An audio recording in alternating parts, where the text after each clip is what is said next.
This is Hark the Herald Angels Sing by Mannheim Steamroller.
Good morning and welcome to our third week of online Advent worship. We are glad you are here with us this morning. Our opening hymn this week is It Came Upon a Midnight Clear. Hi everyone, this is a hymn from the UMH. It's hymn 218, It Came Upon the Midnight Clear.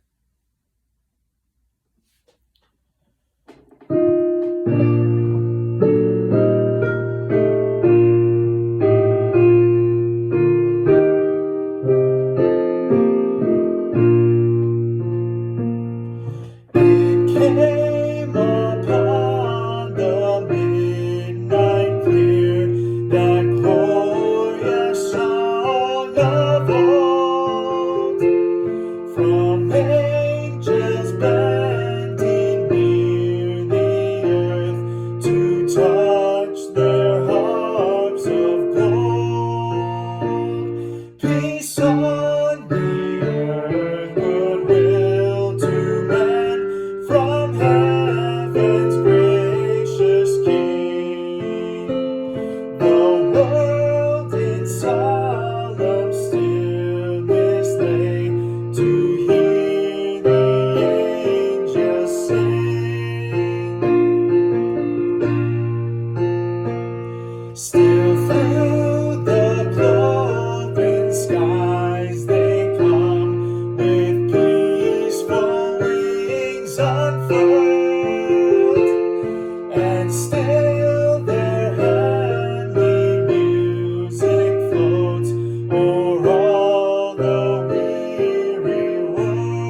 swiftly on the wing.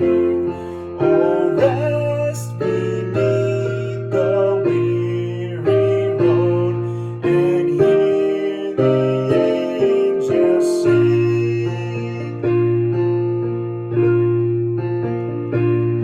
For lo, the days are hastening on by prophets seen of old, when with the ever-circling years shall come the time foretold,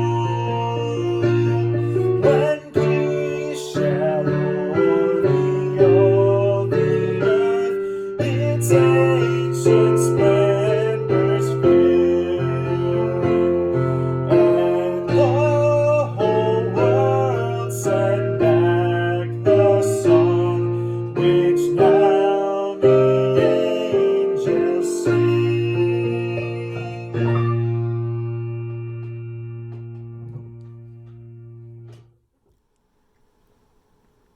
Where have you seen joy in 2020? We all know this year has been a train wreck, but that isn't a great attitude to come into our third week of Advent with. So this last week, I spent some time asking people about joy. I received so many great responses. I just have to share them with you all.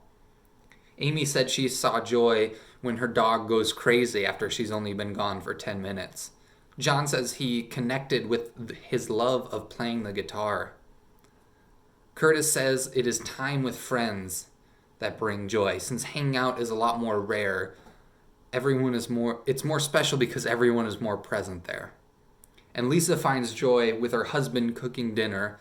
Nate and Carrie took the easy answer of getting married over the summer.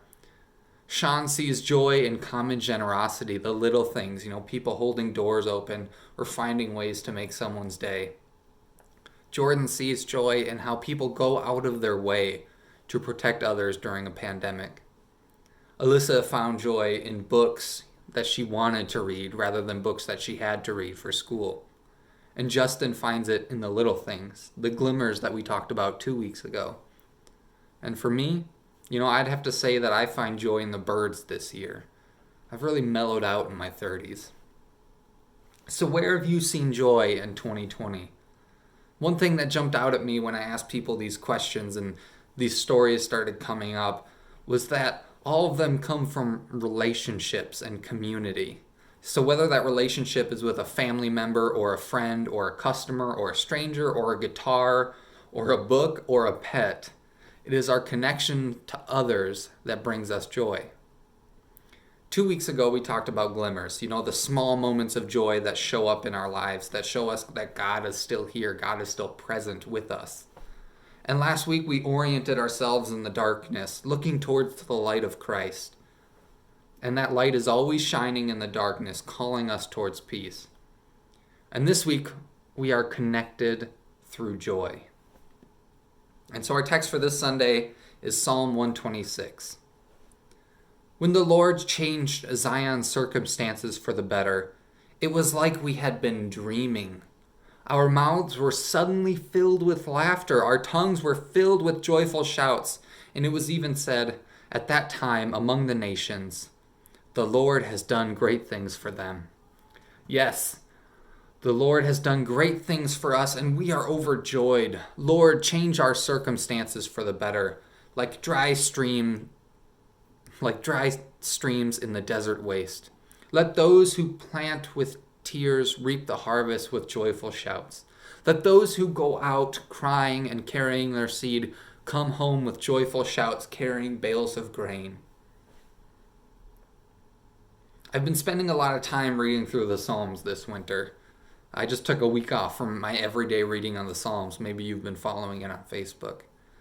But they're the poetic ramblings of a king in crisis. King David is living through turbulent times as he fights King Saul, flees King Saul, cries out to God, weeps uncontrollably as he tries to fall asleep, and wrestles with depression. And at the same time, King David is glorifying, worshiping, and thanking God for answered prayers and praises God for the things in his life. In today's psalm, King David is praising God for bringing Israel into a season of prosperity and joy. God does great things for humanity. God is the stream in the desert. God is the one who brings about prosperity. God is the one who brings us joy. God is the one who brings us joy. And maybe some of us are in that uncontrollable weeping or depression wrestling part of the Psalms. As Emily said when I asked her about joy, I have a hard time naming the positives of such a traumatic year without feeling as though I'm minimizing and denying the struggle. And I just want to say that it's okay to be in that struggle, that it is not something that needs to be denied. Part of the Advent story is the darkness that we are all in, but it is not the end of the story. And maybe this Advent season is a struggle for you. We have missed so many things this year, and missing Christmas with our loved ones might just be another weight added to the baggage that we're carrying around every day. So what I want to do is help show that we are connected. If you're a member of Gethsemane UMC, in the next 2 weeks you will be sent a paper ornament like this. And I want you all to write your answer to this question: how have you seen joy in 2020? And then send it back to the church. Then on our Christmas Eve worship, they will all be placed on the tree in our sanctuary to show that even though we cannot physically be present with one another this year, we are still connected through joy. And if you're not a member of Gethsemane, just leave me a message, send me a text, connect with me somehow, and I'd be happy to send you one. And then I want you to take it one step further. I had a great conversation with a lot of people this week about where they've seen joy, and it was plain to see that their spirits were uplifted. So once you write down where you saw joy, I want you to call someone, write a letter, send a text, send an email, start a Zoom call, anything. Connect with someone and share how you've seen joy this year, and ask them where they've experienced joy in 2020. Let someone know that your relationship with them has brought joy to your life. My friends, the Advent season does not end with darkness. We are moving closer towards the light every week. And even though we may feel disconnected right now, we are still connected through joy. Amen. Hi everyone, this is a hymn from the UMH, hymn 245, the First Noel.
Hi everyone, this is a hymn from the UMH hymn 240, Hark, the Herald, Angels Sing.